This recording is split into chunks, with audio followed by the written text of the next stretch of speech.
Well, welcome everybody. Thank you for coming. And as we all are.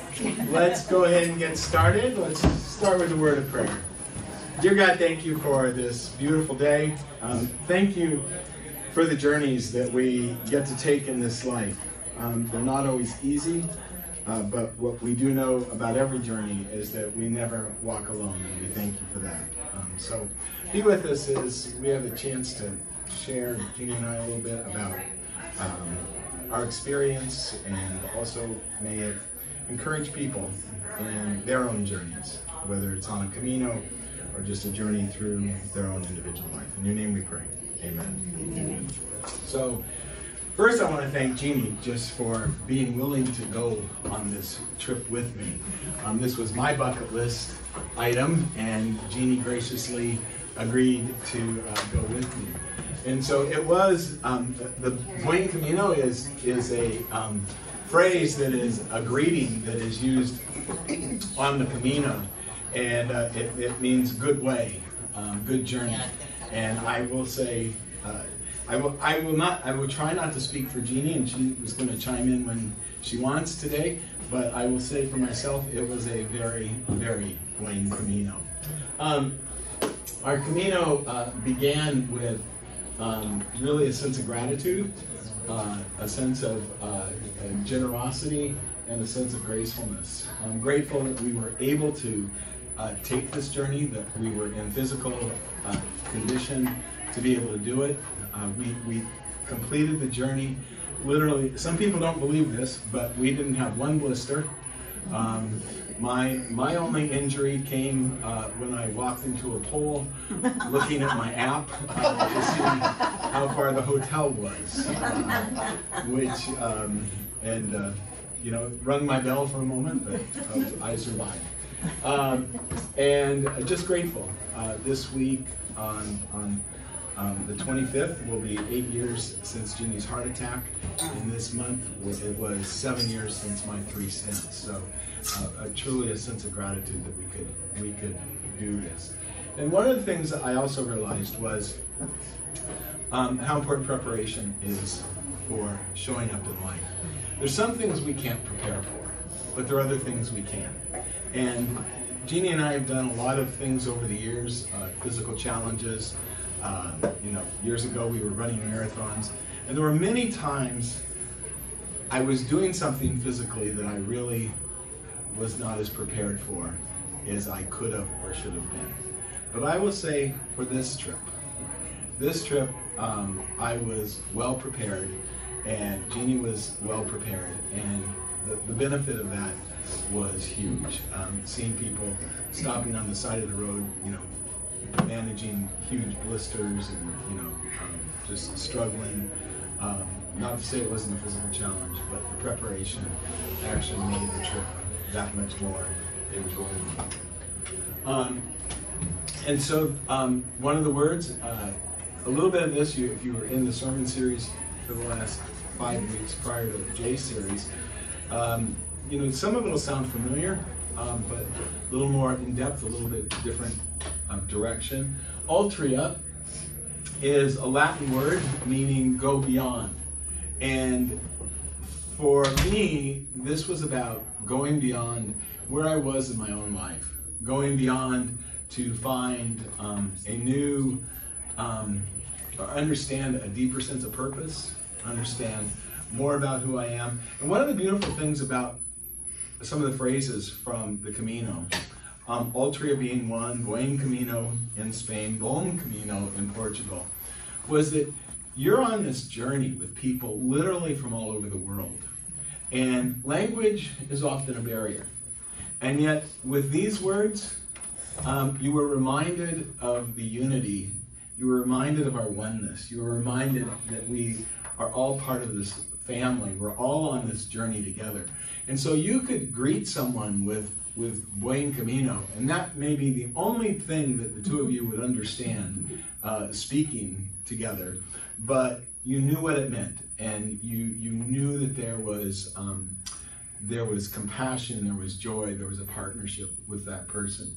So what I would actually like you to do just for a moment is turn to a person next to you And in your own life right now, what is one area that you would like to go beyond where you are currently? You know, do you have something, do you have an area in your life where you kind of feel stuck or just kind of in a rut, or what would you do? And it doesn't mean hike a Camino. And one of the things about the pilgrimage is that you don't have to go internationally. You don't have to, you know, spend thousands of dollars to go take a hike to be on a pilgrimage. It's an intentional effort on each of our parts to want to walk in our life in an intentional kind of new way. So just think for a moment and then share with the person next to you some place that you would like to go beyond.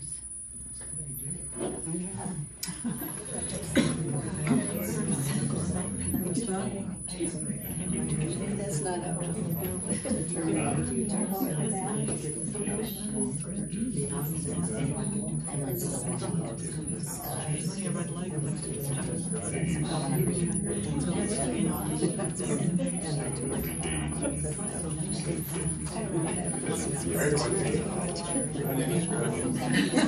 You two can talk, I don't need to hear. She wants to fly.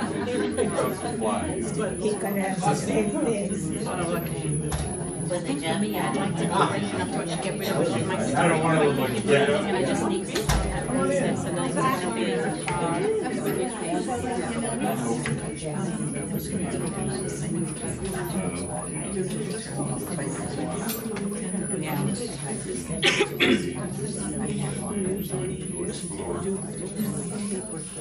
Okay, so getting started, prepared and ready. The picture here, I've got pretty much what we took. We had each we had a piece of luggage. We could have up to about 50 pounds of luggage. We didn't have to carry that. So some people on the Camino carry all their luggage. Others, like us, we did the glam tour. Okay, so we walked 450 miles in 28 days, but we had our luggage portered every day from site to site. The good side of that is we didn't have to carry it. The bad side is you knew you had to get from point A to point B. Where many pilgrims, they don't make any plans. They start out walking, and they walk for as long as they want that day, get into a small town, a big city, and find an albergue, like a hostel or a hotel. And hopefully there's a room, and if not, they walk another 5-10 kilometers. So, and then I did carry this backpack. The shell that was actually on my backpack I gave to Alexis Evans, but I did buy a couple extra, and we actually just wore Nike running shoes the entire trip. And so on my bag I had my camera gear, rain ponchos. Jeannie carried a fanny pack, but we did think about, I did think about learning to pack lighter. So it was probably about 12 to 15 pounds after I figured out taking out a few things was probably good. Did you have the whole plan laid out, or did you? We had the whole plan. Day? Yeah, no, we had the whole plan laid out. Yeah, so it was great. So this first picture at the top here, that's the Lisbon Cathedral. That's where the Portuguese route begins. And that is where we got our first stamp in our pilgrim's passport. And so you would, you have to get a stamp, 2 stamps a day to get your Compostela, which is the certificate at the end. And so I was, Jeannie, you can answer this if you think I'm not correct, but I was much more into getting these stamps. I was like, you know, really upset when we went to a place and they didn't have a stamp. Okay, I'll jump in here. Yeah. Bob is much more obsessive about awards than me. That is true. I am very into the thing and doing it, but I don't care about that. So every hotel or a place that we stayed, Often, if we visited like a castle along the way, bars or little snack shacks that we ate at, we would get a stamp. So it was exciting. And then when you get to Santiago, you turn that in and you get your Compostela. And I'll show you that at the end. I'll just add to what I just said too, because I make fun of Bob about this. He has like all of his medals from his marathons, any physical challenge. I give them to the thrift shop. That being said, it is really fun, you know, however we all document things that go on in our lives, to be able to look back and have evidence that you did it, because you kind of think, like now I think, who did that? It wasn't me, but you know, so it's kind of nice to have that. So that was right before we got our first stamp at the Lisbon Cathedral. And this down here was the first marker along the way. That was just outside of Lisbon. Our first day, we actually, they told us, Uber out of the city because just outside Lisbon to start, because the first day you're going to just be walking through industrial area and it's no way to start. And they said, you know, if you want to think that's cheating, then, you know, okay, we cheated. But I think our mileage was, it's our Camino, so there's no cheating. But I tell you, when I saw that first marker, it was like a bookend of the trip. That first marker for me, and then walking into the plaza, were just such emotional experiences. I'd prepared, I knew about these, I'd heard about these, and to see the first one, and to actually have it right there when we got on the trail, it was, oh, I couldn't even find the words to express. And so it was a great way to start. What will I learn about, these were things that were going through my head as we were preparing. What will I learn about my purpose? What will I learn about my life? What will I learn about my ability to be quiet and listen? What will I learn about being a husband, dad, grandpa, son, pastor, friend? Just a comment there. So there were so many things going through my head, and there was so much time. We would walk between 6 and 12 hours a day. And you have a lot of time, even though Jeannie and I enjoy each other's company. Sometimes the trail was narrow, sometimes we just didn't have anything to say to each other, which was fine. And sometimes we just wanted to be in silence. Sometimes you walked with other people. And so these were things that were going through my head before I even stepped on the trail, wondering what was the Camino going to bring to us. And I don't even know who said this quote, but I ran across it. Nobody can live the life you live. We always have the chance to bring what is unique about ourselves to live in a redeeming way. I realized as the more I got on the Camino, the more we got into it, just how tired I was. Not from the walk yet, but just from our life, from the fatigue that all of us have known the past few years, and just the fatigue of 39 years. Yesterday was the 39th anniversary of my ordination. And you know, I love what I do. I still love what I do, but sometimes it's a drain. And so in thinking about what does it mean for me to live my unique life, how can I live that in a way that's going to be meaningful not only to me, but to other people? So questions I began asking myself as we walked. How does my life give sanctuary to others? How can I become more and more a safe place for people to exist with people? And then how do I bring joy to others? And how do I truly honor each person as uniquely created in the image of God?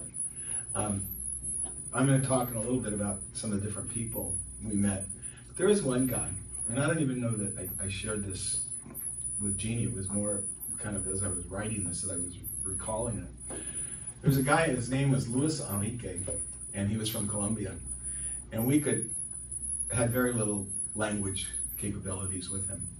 We saw him earlier in the day, and I couldn't decide if he was a pilgrim or he was homeless.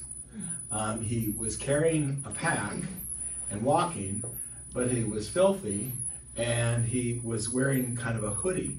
And so what he looked like was a homeless person on the streets in the US. And even though here we are on this Camino, I felt this weird, uncomfortable feeling as we approached him and as he got near.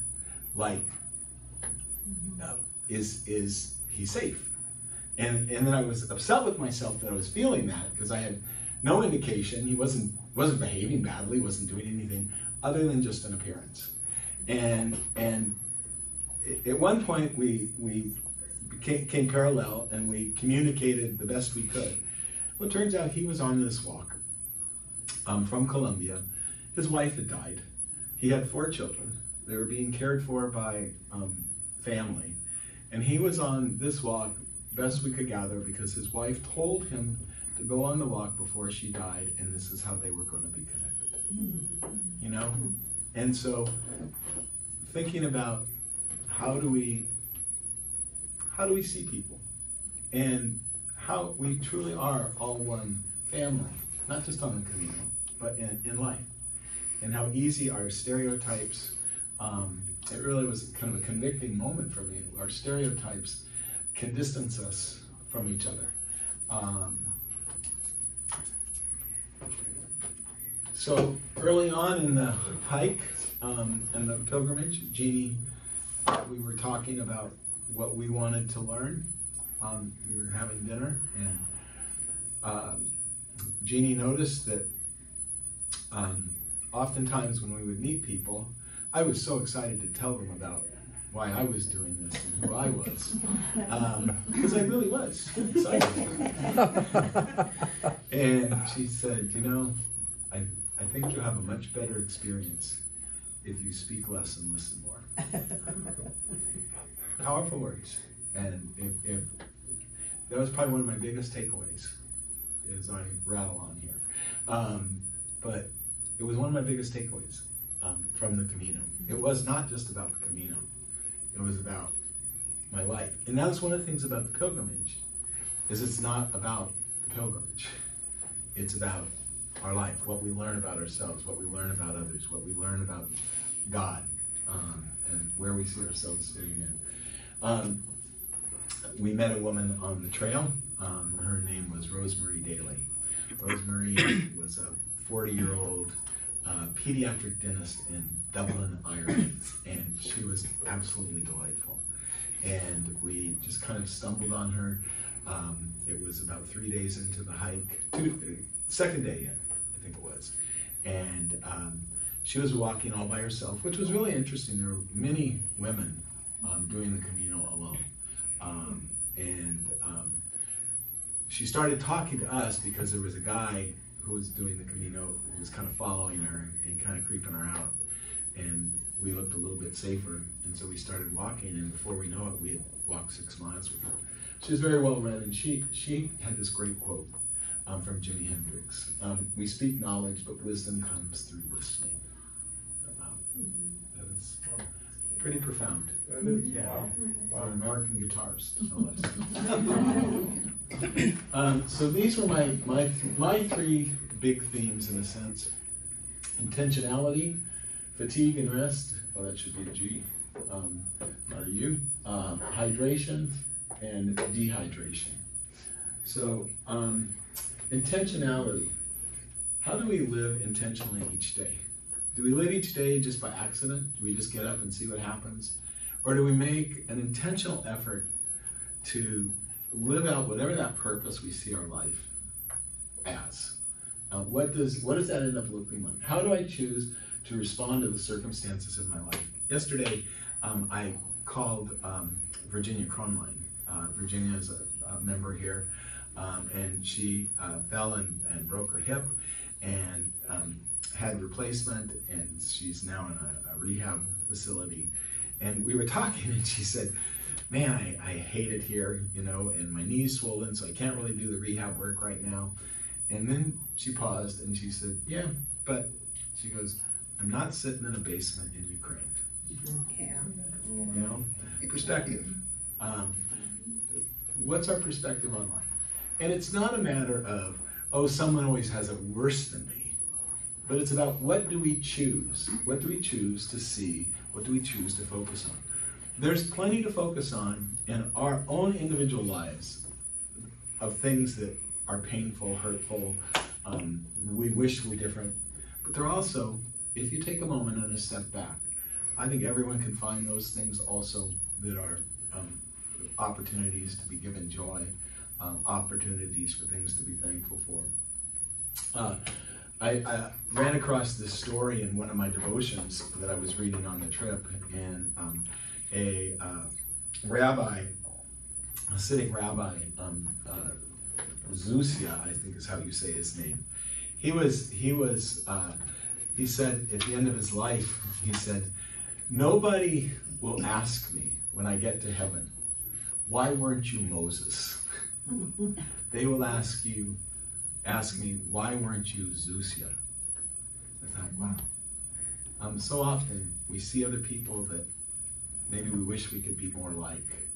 And sometimes we forget that each of us is unique and wonderful, created in the image of God with wonderful things to share. And when we're not content, we can always grow and improve, but we should live out of our own giftedness, our own uniqueness.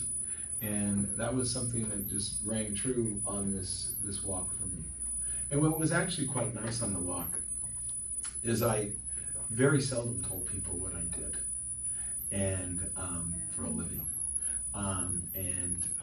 Because as soon as I told them what I did, it changed the dialogue, and not always for the better. Fatigue and rest. We had tired feet. This was from a spa in Porto, isn't that where? Yeah, Porto. Yeah. We had pedicures in Porto. It was wonderful. She was a little rough, but it was and one thing we realized is that sometimes our decisions, when we made decisions early in the day about the day, when we made decisions before we left about what we were going to do, we usually made better decisions than they were when we were exhausted, and they were clearer decisions. So, for instance, looking at my app when I'm exhausted and running into a pool. It really truly was because I was so tired I wasn't paying attention. And so fatigue and the importance of rest. It was challenging, and most nights we slept well. Most nights we were able to sleep pretty well. Hydration and dehydration. Now I realize alcohol doesn't really hydrate you, it probably dehydrates you. But boy, did we have some good sangria on that. And this was not only the best tasting, it was a piece of artwork. Yeah. I mean, it was just amazing. It was gigantic. Which means I got 1.5. Think about what physically, being dehydrated physically does. And there were a couple days where we couldn't drink enough water, especially on those days where it was 95. One day we were hiking to a town called Oya, and we were on the highway. We were just exhausted. We ached. We thought there was going to be a village where we could have some lunch, and it just did not appear. And we had hiked, I think, about 18 miles, and on that highway, that heat, 95, I have no idea what the surface temperature was. Our legs just felt like rubber. And I think both Jeannie and I, at that point, we just wanted to sit down and cry. And we finally got to a place. It was about 3 miles away from our destination, overlooking the ocean. Just a little shack And we had the best sandwich and beer and Diet Coke or Fanta or whatever. And we just looked at each other and said, we're done, we're done. And so we called, we talked to the woman who was operating it, and she called us an Uber and took us to our hotel. But I started thinking not only about the physical dehydration, but what spiritual dehydration looks like. And what starts happening when we become spiritually dehydrated. You know, we're not as patient with people. We're not as patient with ourselves. We question who we are. We question who God is. And God's big enough to handle that, so that's not a problem for God. But it disconnects us. It disconnects us. And I counted at one point, but I don't remember. It was between 40 and 50 funerals in the period of about a year that I had either presided over or attended, including funerals for some of my very best friends in my life.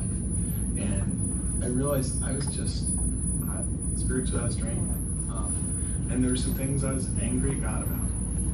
And, you know, a lot of people don't like to hear the pastor say they were angry at God. But I was disappointed in the way some things had gone and turned out. And so what are the things we can do to hydrate spiritually? One is physically get some rest. Two is, I think for me, maybe that's all I can speak for, is Jeannie's words were just great wisdom. It wasn't just about speaking less and listening more to people. It was about speaking less and listening more to the silence and to God. And sure enough, that's still a small voice for me to appear. And so, one of the things that I started, a big theme on this for me, was, you know, with intentionality. What does it really mean to love people all the way on the margins? There's some folks in my life that are really easy to love, and there's some folks that are more challenging. And there are folks who I might serve, or we might serve, but is my service sometimes with a little bit of arrogance of, like, I'm glad I'm not you? Or is my service purely out of love for that person because I see that person as my brother or sister in Christ, as a child of God who is in need of and deserving of that kind of integrity? And when we love in that way, and when we love people on the margins, that's not always well received. It's threatening to many people. And when we love that way, I ran across this phrase: have a thick skin and a tender heart. Any of you have a thought on why to love that way you would need a thick skin and a tender heart? You think of a time when you've had to experience that? Yeah. Well, I think because you have to have a thick skin, so no matter what the person says or does to you, that it doesn't change your heart to help them. Yeah. You can't have thin skin when you're trying to help somebody who's in trouble, because they're going to lash out at you. They might be mean and cantankerous and ugly, and but you have to keep that tender heart so you can take that all on, so you can help them eventually and hopefully. Anyone else? Good. Thank you. I think it's important to remember we're all going through something. Somebody has said once, you're either going into a storm, in a storm, or coming out of a storm.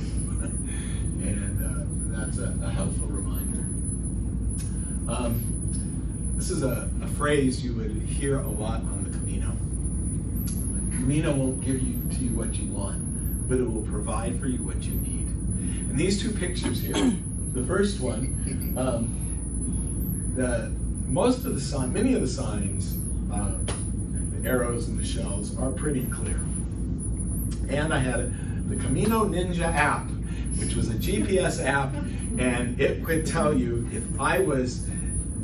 the trail was where Jeannie is, and I was where Ruth was, it would tell me I was that far off the trail. It boggles my mind how that works. But we had connection the entire time. I don't think there was one time where we couldn't get connection. So we're going through this rural farm area, and there's a little kind of not too traveled road this way, and then a more traveled road this way.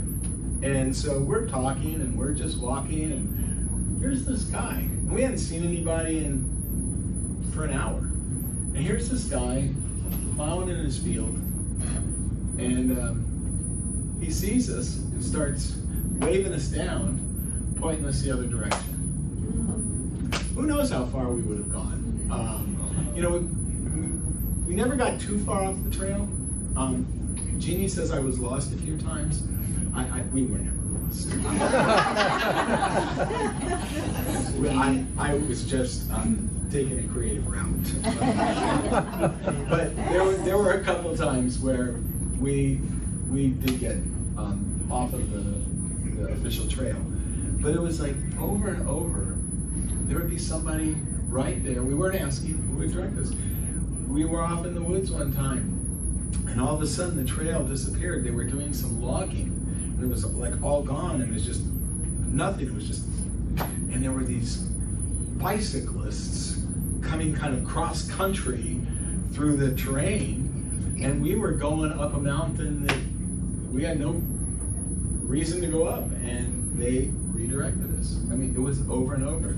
And then the strawberries, there was this couple working this little tiny garden, and they put these strawberries on these cabbage leaves out on their fence for folks to enjoy.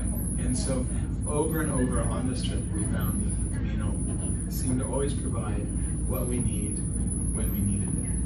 A few times the restroom was a little late in arriving, but Switch your screen. I did that. Okay.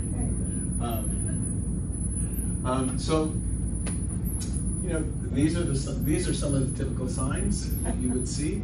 You would also find them painted on tree trunks, on the sides of buildings, and when we looked for the signs, it seemed that we almost always found them, and they always pointed us in the right direction. And I think sometimes in life, we forget to look for the signs of God's presence, the signs of people's goodness, the signs of joy. And so, a reminder in my world to look for the signs. This was coming into Santiago. This was just about a half hour outside of the town, and there are a lot of murals on this trip, but I love this one because it's about the diversity on the Camino. And one of the beautiful things is you were all equals on the Camino. You didn't care, you didn't know what people did, how much they had. There was a oneness, there was a beauty in the diversity because you knew that there was so much diversity, but it didn't matter. You were there to help people, and they were there to help you. And what you learned quickly is be willing to accept the help of somebody else. There was a young man one day who was just done a pretty steep incline, and he was just sitting there in the shade, and he looked in pain, and he had a bad knee, it was kind of swollen, and he didn't have any like Advil or ibuprofen, and so you know, we had some. Glad to give it to him. You know, became a drug dealer. And dealing for Jesus. There were times where people offered us water. You know, one time we were walking, and we didn't go in, but all of a sudden we hear a guy hollering to us, "Hey, come on in, would you like a beer?" And you know, he had his house wide open, and you know, "Would you like some wine?" And it was just people there to care for you and provide for you. So we had 2 questions. Basically, these were the 2 questions we would ask people that we would meet. Why are you on the Camino? And what has the Camino taught you thus far?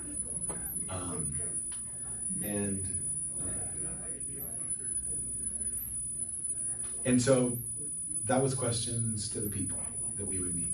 So this is Rosemary, the pediatric dentist. We are still communicating with her. She was so delightful, so well read. The first day when we were hiking in with her, the last 2 miles of that day were straight uphill. I mean, they were straight uphill. And we were exhausted. It had been about 20 miles. And so we get to the top of the hill, right at the entrance of the town, and she says, well, I think we deserve some libations. So would you like to join me? So we sat in a little cafe bar, had a drink, and we were just enjoying each other. And so then we figured, well, we better figure out where we're staying. So we look at our apps, we look at our reservations. Turns out we're staying in the same hotel, all the way on the other side of town. Not only were we in the same hotel, it turns out we were in rooms right next to each other. So then we went down and had dinner, and there was Rosemary, so we ate dinner with her. We invited her to join us the next day. We walked 3 days with Rosemary. And then on the last day when we got to this town called Tomar, it was a beautiful castle. She was only doing a few days on the Camino, about a week. She had been at a conference in Madrid, I think it was. So she was quite an adventurer. She was a mountain climber and a skipper for sailing. And so she took us out to just really lovely dinner. 3-hour dinner. We just didn't want it to end. But, so she was just pure delight. That is Jeannie and Rosemary hiking through some of the farmland. Evelyn and Emmanuel. Some of the people we spent 3 days with. Some we greeted, like Luis that I was telling you about. These people, we kick ourselves that we didn't get contact information. But we were headed into a town called Vigo. And we were walking along the beach. And this couple, Evelyn and Emmanuel, we were going different directions. They've already been, they were from Germany. They had already made it to Santiago, and now they were going past. Well, they had come from the French route. Yeah, the French route. So they had done over 500 miles already, and were they going to Fatima? I think so. Okay. Well, they going at least a quarter. So we asked, how much longer they were going. They weren't sure. They are marketing folks, and they had their laptops in their backpacks, so they were working on this trip. Because we asked them how they could do that. Yeah. This was going to be so long, and they said, our office is right here. And so there was something about them, though, is they were approaching us. You could feel this positive joy, this energy, this light, just coming to you. And so we said, Buen Camino, Buen Camino. And for some reason we stopped and we started talking. And it was just such a powerful moment about how they actually said something about how your light can precede you.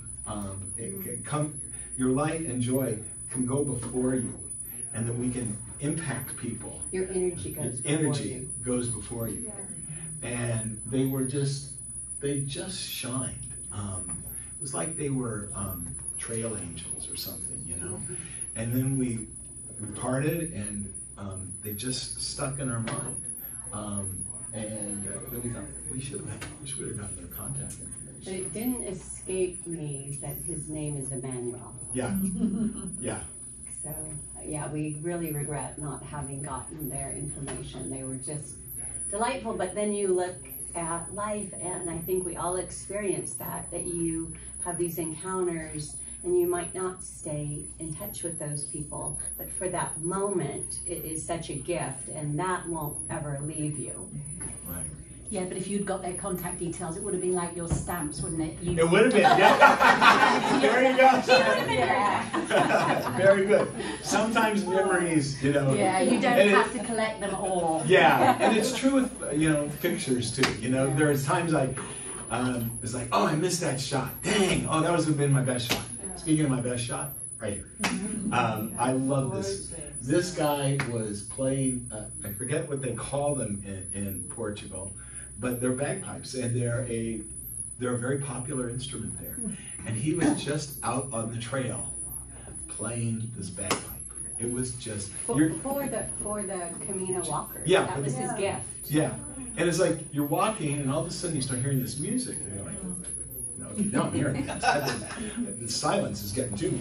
And here's this guy just playing, you know. In Spanish, they call them gaita.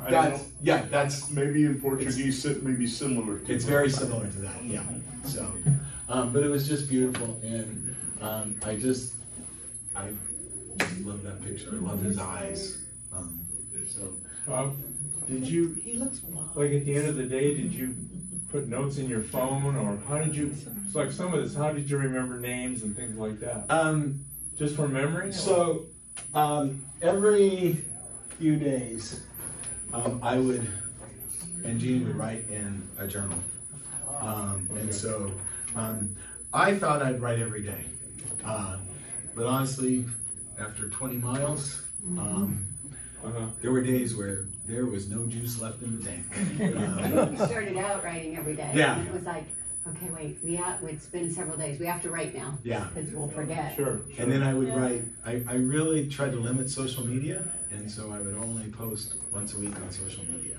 But sometimes I put notes in my... That's what I was thinking of Yeah. notes. What's your last sentence in there? In my... Maybe he doesn't want to share that.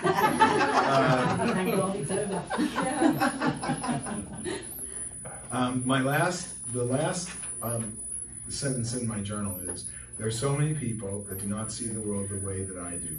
I think if they would only read what I read, vote the way I vote, pray the way I pray.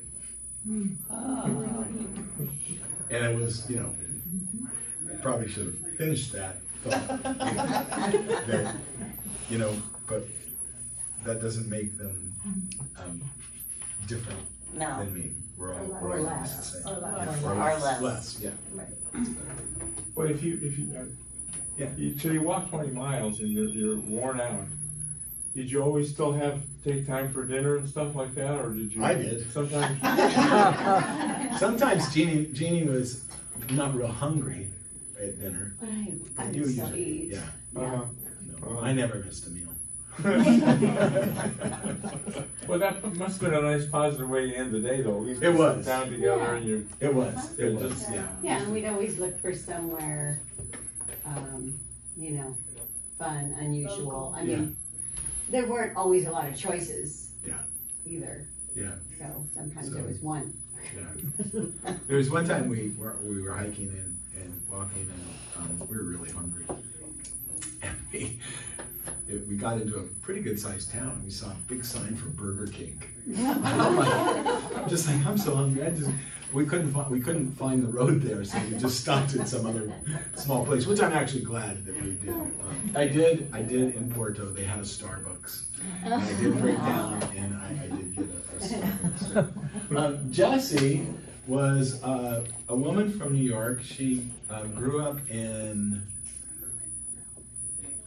Taiwan, I think it was. She and her husband married a French man.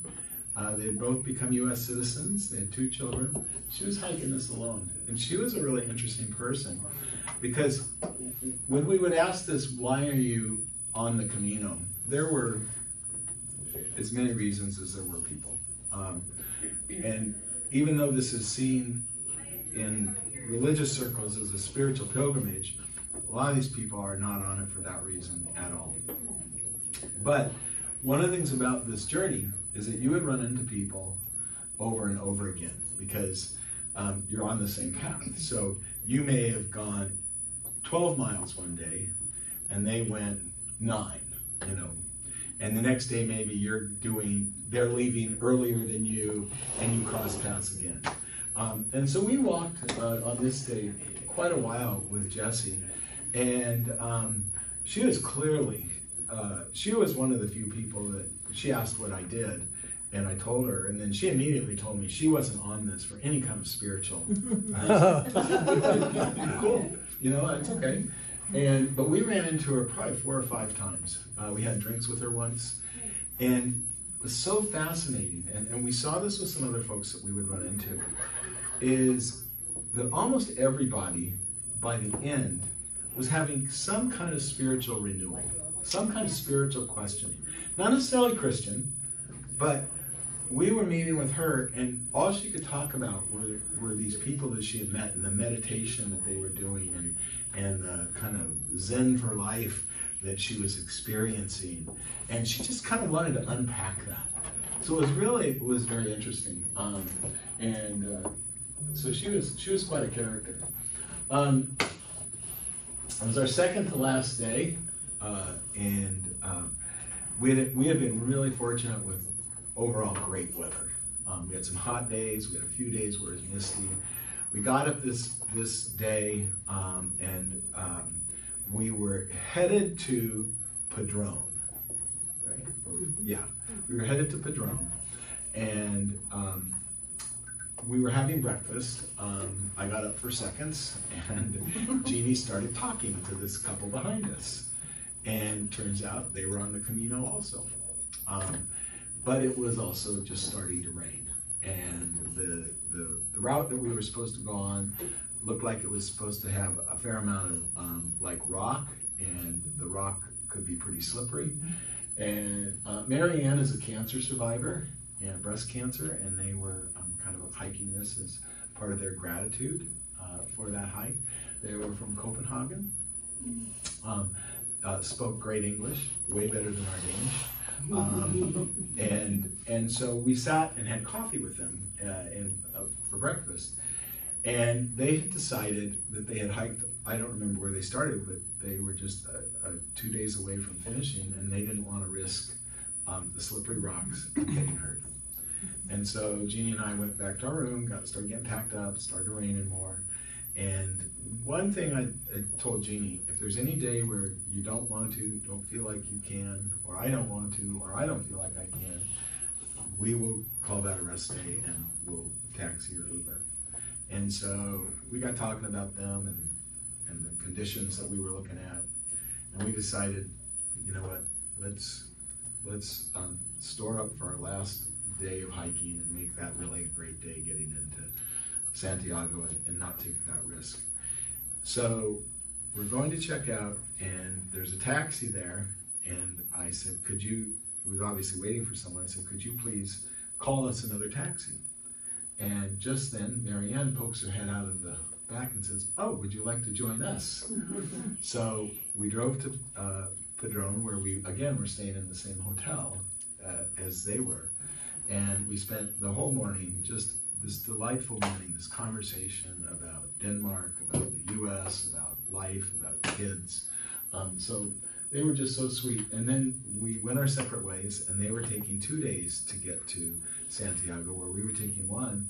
And as we're in the park, the day after we arrived, we're sitting down on a park bench, and lo and behold, they come running by. And my sadness is I lost that Santiago shirt. I have no idea where it is. Gives me what I need, not what I want. So this was the little 9-year-old girl who met us along the way. Top of this hill. This is where we met Jessie. She was given free lemonade and free water and selling little bracelets. Boy, she had an attitude. She was just a little spark. Is that a coin that she has on the seashell, like on the bottom left? Yeah. Probably, so, yes. Yeah, so you could leave her a tip. Which we did. We bought 2 or 3 of the bracelets, you know. So other people we met a hippie from Austria. We have no idea what his name was. He was just on a journey, just on a pilgrimage. He'd already been to Santiago. He was now just, we said, well, how much longer? I don't know. He had love beads. He had the whole, he looked straight out of his 60s. Loesch from Sweden was a burnt out junior high teacher who was just trying to re-energize and figure out what the next steps in his life were. Luis, I already told you about him. Dorothy from Germany, she was about a 75-year-old. She was a little munchkin, and I thought she looked like one of the fairy godmothers in Cinderella. Jeannie thought she looked like a German barmaid, so combined those two. And she just, this was her 5th Camino. She was plugging away. She was, not in very good shape. She had a child with some severe, how do you properly say it? Not disability, but differently abled. Daughter was differently abled, and she is widowed, and she was a former kindergarten teacher, and she's the one who said to us when we said, "What lesson has the Camino taught you?" Jeannie asked her, and she said, she reminded us. She remembered a stretch on the French Camino. It's very well known. It's about a 30-mile stretch with no turn, no hills, no villages, just like fields, just flat. And she said she was on that for a full day, didn't see a single person. And she said it was like spending 3 years on Sigmund Freud's couch. And then we ran into a Dutch woman. We got into this town, and we couldn't find where we were supposed to go. And this woman appears and tells us it's down this goat path. And then later in the day, we ran into her again, and just were able to have a nice chat. Pastry shop owners, people, they were so kind. This was a woman, and she was. There's a big event in this town. They were doing a big concert series and stuff, and she offered to get us tickets to it. We didn't go. We were too tired, but they were sold out. But she goes, "Oh no, I could get you. I'm working, and it was so." And there was one day we were hiking. We got into this little town.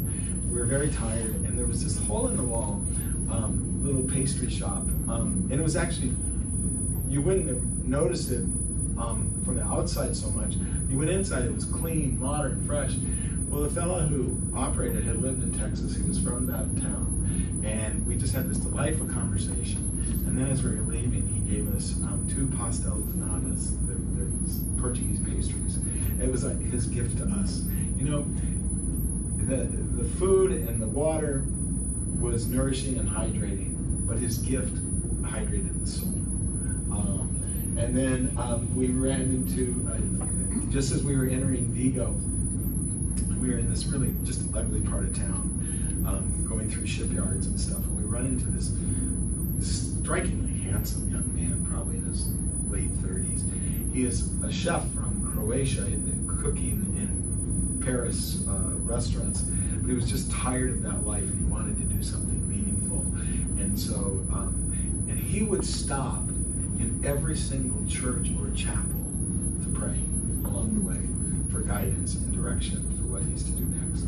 And what he was planning to do when he finished was to go to Poland to help feed and serve the Ukrainian refugees. So it was like, we're meeting just some crazy, amazing people. There's the pasta. Oh my God. You can get them at Paris Spaghetti now, so here. So, they're so good. Nourishment along the way, we ate well. And there's just some of this was what the French made is this over here. Yeah. It's this like thick. Francesinni or something like that. It's cheese and ham and like a croque-monsieur, but from Portugal. Yeah, and it's soaked in a broth, and it's so rich. And it was like this poor person's meal, and now it's become one of their dishes. What will I leave behind? I've just got 2 minutes here. These places to leave your rocks, your baggage, or berries. I talked a couple weeks ago about the famous one on the French route. And this is where I left my stone.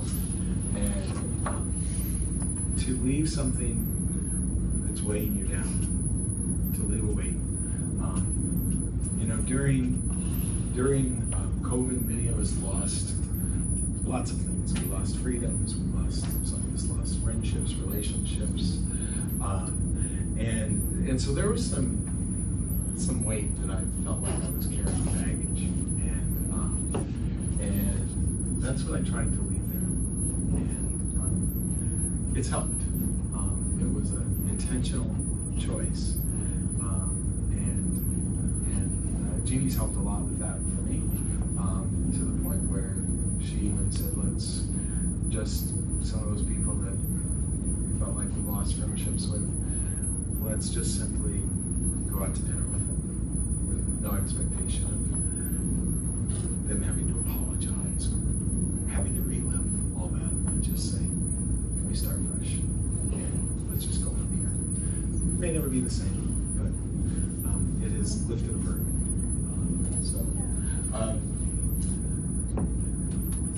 So this is another thought that I had. What do I want to be known for? It came from Terry Hershey's devotion I read. I'd rather be excluded for who I included for who I excluded. And that's about thinking about the people on the margins. Sometimes when you're going to love on the margins, it's going to threaten some others. And so much beauty all over the place. Was just incredible. And this was a sculpture. Who did it, Jeannie? Oh gosh, now that you're at Eichelman. Oh, now I'm forgetting her first name. Crystal? No. I want to say Louise, but that's not it. Anyways, I'll tell you a quick story about her. She's an artist who I teach my students about, so I should know her first name. But she's a painter who got a grant to show up in Indonesia to teach painting, and none of her things arrived. So what happened was she was trying to figure out what to teach these people for this workshop, and she noticed that the fishermen, you know, were using these nets and things, and it just started this whole process. She's now been creating these sculptures, which she wasn't a sculptor, out of basically really advanced fishing line that are all over the world. And that one is called She Changes. It's in Porto, right on the port. So she's been taken this risk and been all innovative with something she knew nothing about. And she's become world famous. And Jeannie teaches about this in her class, and we just kind of stumbled on it. Yeah, so. That's hers. And there were dogs all over the place. Oh, really? Yeah. So this one followed us for over an hour. We Rufus. named him. Yeah, We kept trying to tell him to go home because I thought he'd get lost forever. And this one was just really just kind of a scaredy cat dog. Yeah, pointy ears. And what are the chances? So we're walking along. We just entered, just crossed over a river from Spain into Portugal. We're walking along, and I see this kid with a New York Yankee Portugal hat. into Spain. Yeah, Portugal into Spain. And I see this kid with a New York Yankee hat. New York Yankee hats are everywhere. But if you notice right here, this is the Derek Jeter special patch that was logo that was developed for his retirement. Our daughter designed that. Really? I like assault the guy. Hey, stop! Really? Yeah. So there we are. And then this picture is in the plaza of the cathedral in Santiago. And it was the day after we arrived, and there's so much joy and all the emotion, and Jeannie wanted to sleep in a little more, and I said, well, I'm going to go out and take pictures in the plaza because we were staying right there. The next day after we arrived. The next day. And there's this family, and they're trying to take a selfie. And I said, oh, would you like me to take the selfie for you? Or take the picture? And they said, okay. So then I took one with their camera, I took one with mine. We talked a little bit. Turns out they're from Huntington Beach. So fast forward a little later in the day, we're having our lunch out on a patio overlooking this very site. And Jeannie hadn't been with me, and so we're sitting there, and all of a sudden this woman says, "Excuse me, aren't you the guy that took our picture this morning?" Well, she had gone and they'd showered, and their daughter was up taking a nap. And I said, "Oh yeah," and so we were talking, and she was with her husband and her nephew and her brother-in-law. And we're just having a delightful conversation, and I don't remember exactly why, but she says, "Are you familiar with Orange Lutheran High School?" Jeannie goes, "I teach there." Turns out this young lady was one of Jeannie's students.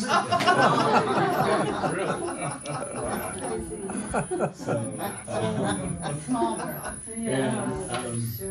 And this was the picture we took right when we arrived, the Camino.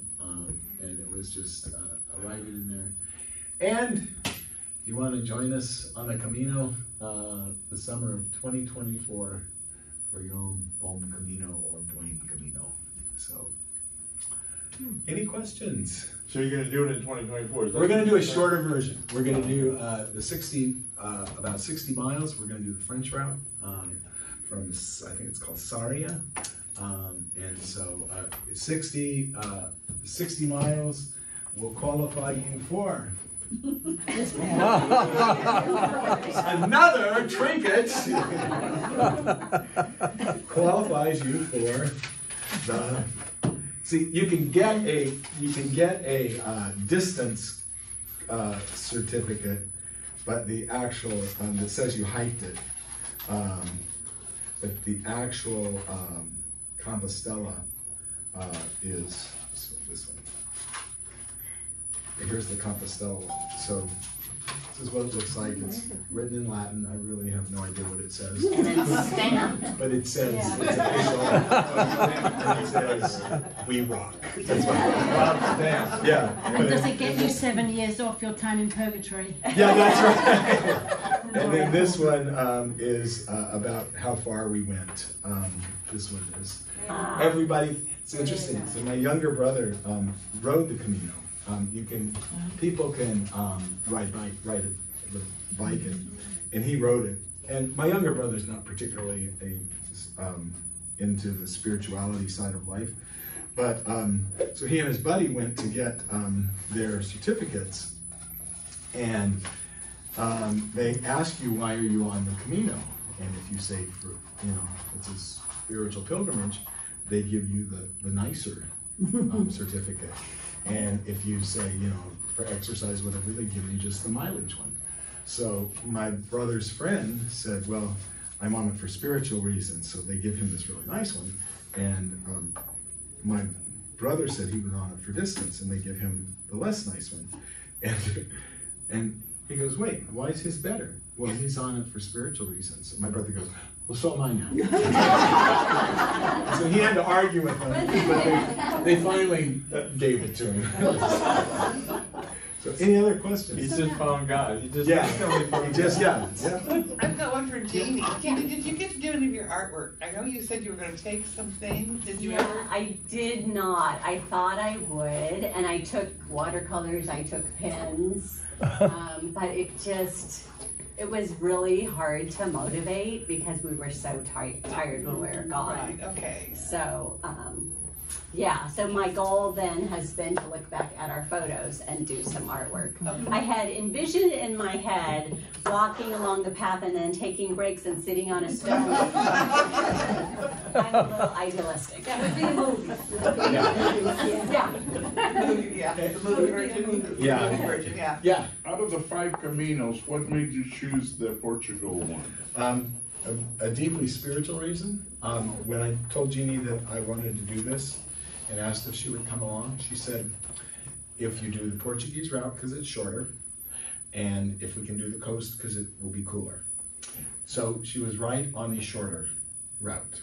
Yeah, not necessarily cooler. Yeah, so we hit a heat wave. We thought, I thought it would be, I thought the coastal route, we would be walking along the ocean the whole way. Yeah. Which we were not at all. Yeah. Maybe the last week.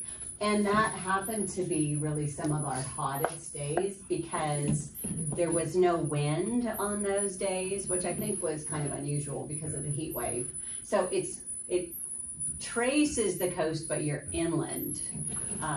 But I would have known that if I had done some research, but I didn't. But all of Europe had heat waves and fires, and Yeah. Portugal and Spain, Yeah. and were fortunate. We missed.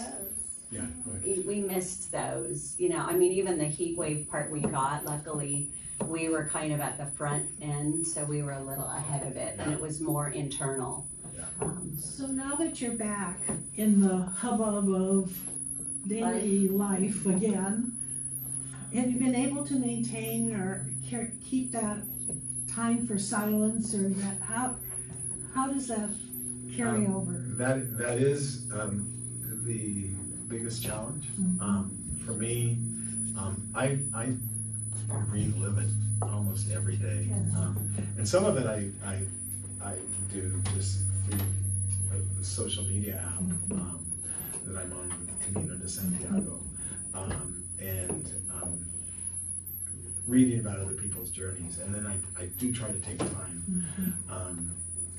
I'm more intentional about my devotional time.